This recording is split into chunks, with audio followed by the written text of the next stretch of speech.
24 июня наша республика отпразднует столетие образования Чувашской автономной области. В этом году победителем конкурса на право проведения мероприятий Дня Республики стал Красночитайский район. Подготовку к памятной дате проверила делегация во главе с заместителем министра культуры по делам национальностей и архивного дела Чувашской республики Татьяна Казакова.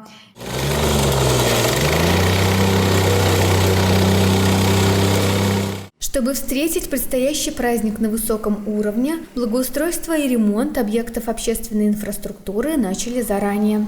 В настоящий момент проводятся работы по подготовке основания под укладку брусчатки.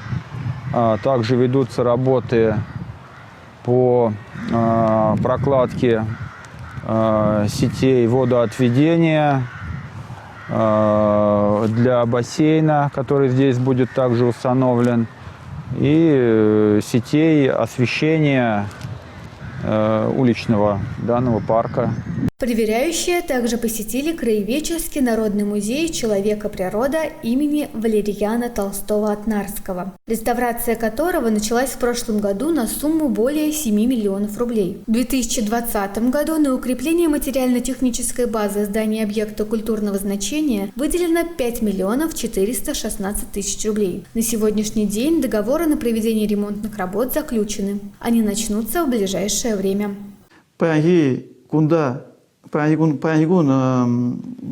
Шагуява теплоходрензе районда терле исем забраще пуре пирень Шагуямба сихынна объектсене кыжал хижул сагырнолда миллионных шол сем шетмелле шак программа ширем олда миллионных райцентринжи теп площадкана илем күмели исембе объектсем үстез дартмалла.